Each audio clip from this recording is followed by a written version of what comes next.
साहब का ये हुक्म है कि किसी किस्म की अबडक्शन यानी कि गैब करना, पुरजोर तरीके से गैब करना या अरेस्ट करना हमाद अजहर साहब का या मियां असलम साहब जो कि हमारे लीडर हैं और एमपी हैं पंजाब असेंबली में, या ये किया गया किसी सिक्योरिटी एजेंसी ने या पुलिस ने, इसकी हम लोग शदीद तरीन मुज़ामत करेंगे। असेंबली के अंदर हमारी मुज़ामत होगी और असेंबलियां नहीं चलेंगी, और इसके साथ साथ हम लोग सड़कों पे भी इंशाअल्लाह ताला होंगे इस चीज का, और ये एक पुरअमन एहतजाज हमारा पूरे पाकिस्तान में होगा। नंबर एक। नंबर दो, वजीर आजम इमरान खान साहब के ये भी अहकामात हैं कि हमाद अजहर साहब को या फिर मियां असलम इकबाल साहब को अबडक्ट किया गया और कहीं पे लेके गए और उनसे किसी किस्म की स्टेटमेंट या फोर्स्ड इनकाउंटर उन पे किया गया, उनसे वो बयान दिया गया, तो वो हम लोग नहीं मानेंगे। ये दोनों साहिबान पाकिस्तान तहरीक इंसाफ का हिस्सा थे, हैं, और किसी किस्म की उनकी स्टेटमेंट जो कि जोर और जबर से ली जाएगी वो पाकिस्तान तहरीक इंसाफ बहुकम वजीर आजम इमरान खान साहब हम लोग नहीं मानेंगे और वो पाकिस्तान तहरीक इंसाफ का हिस्सा रहेंगे। तीसरी अहम चीज,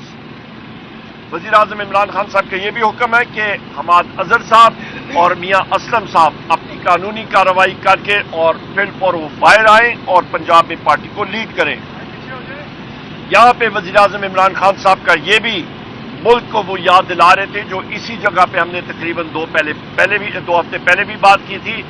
और हैसियत लीडर ऑफ द अपोजिशन मैंने कौमी असेंबली में भी पिछले हफ्ते बात की थी कि जनरल याहिया साहब का रोल 11 मार्च 1971 आप याद रखें, शेख मुजीबुर रहमान साहब के साथ उनके मुज़ाकरात हो रहे थे, उन्होंने डेट देनी थी अगली असेंबली सेशन को कॉल करने की, वो वापस रावलपिंडी पहुंचते गए और ढाका में मिलिट्री एक्शन शुरू हो गया,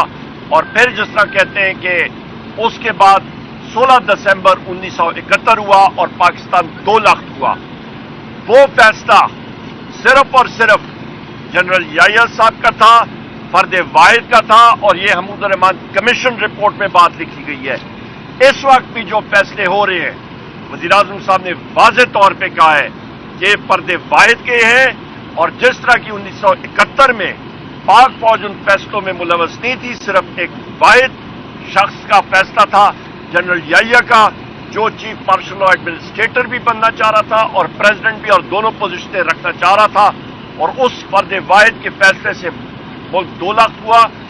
इस वक्त हमें कौमी यकजहती की जरूरत है, और इस पे जो एज एन इंस्टीट्यूशन हमें इस चीज का ख्याल रखना चाहिए। फर्द वाहिद के फैसले जो हैं वो इंस्टीट्यूशन पे रिफ्लेक्ट नहीं होने चाहिए।